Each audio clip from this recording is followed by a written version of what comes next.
आज दुनिया के सामने एक ऐसा खतरा खड़ा हो रहा है जिसकी चर्चा अभी बहुत कम हो रही है। लेकिन अगर यहाँ सच में गहरा गया तो आने वाले समय में करोड़ों लोगों की थाली खाली हो सकती है। यहाँ खतरा है फर्टिलाइजर क्राइसिस। खाद यानी फर्टिलाइजर, वही चीज जो खेतों में डालने के बाद मिट्टी को ताकत देती है और उसी ताकत से पैदा होते हैं गेहूं, चावल, मक्का और सब्जियां। लेकिन सोचिए, अगर एक दिन अचानक फर्टिलाइजर की सप्लाई कम हो जाए तो क्या होगा?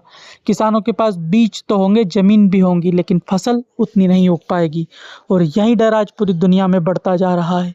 दरअसल हाल के महीनों में मिडिल ईस्ट में बढ़ते तनाव और शिपिंग रूट्स के खतरे ने दुनिया के फर्टिलाइजर ट्रेड को हिला दिया है। दुनिया का एक बड़ा हिस्सा फर्टिलाइजर के लिए गैस और अंतर्राष्ट्रीय सप्लाई चेन पर निर्भर है। और जब ये सप्लाई चेन टूटती है तो सबसे पहले असर पड़ता है खेतों पर।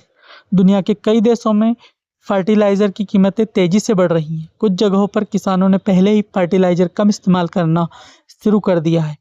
अब इसका मतलब समझिए, अगर खेत में फर्टिलाइज़र कम पड़ेगा तो फसल भी कम होगी, और अगर फसल कम होगी तो बाज़ार में अनाज कम पहुंचेगा, और जब अनाज कम होगा तो कीमतें बढ़ेंगी।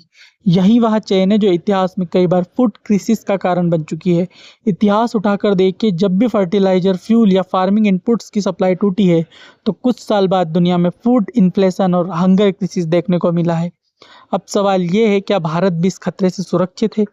भारत दुनिया के सबसे बड़ी कृषि देशों में से एक है, लेकिन एक सच्चाई ये भी है कि भारत अपनी ज़रूरत का बड़ा हिस्सा फर्टिलाइज़र का इंपोर्ट करता है।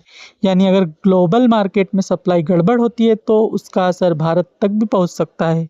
हालांकि अभी सरकार कह रही है कि देश में फर्टिलाइज़र का स्टॉक मौजूद है, लेकिन असली परीक्षा होगी आने वाले खरीफ सीजन में, जब करोड़ों किसान अपने खेतों में बुआई शुरू करेंगे और उन्हें बड़ी मात्रा में फर्टिलाइज़र की ज़रूरत पड़ेगी।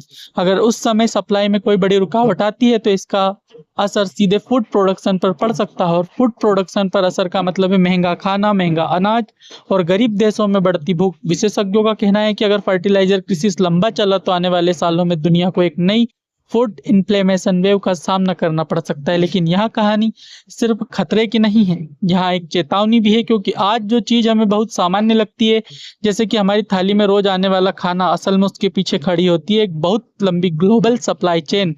खेत से लेकर फर्टिलाइजर फैक्ट्रीज तक, शिपिंग रूट से लेकर इंटरनेशनल ट्रेड तक। अगर इस चेन की एक भी कड़ी टूटती है तो असर सीधे हमारी रसोई तक पहुंचता है। इसलिए आज सवाल सिर्फ फर्टिलाइजर का नहीं है, सवाल है फूड सिक्योरिटी का, क्योंकि यहाँ सच है, अगर खेत कमजोर पड़ गए तो दुनिया की सबसे बड़ी ताकत भी भूख से नहीं लड़ पाएगी। और इसलिए दुनिया भर की सरकार अब एक ही चीज पर ध्यान दे रही है, फूड सिक्योरिटी, ताकि आने वाले समय में दुनिया की थाली खाली ना हो। धन्यवाद।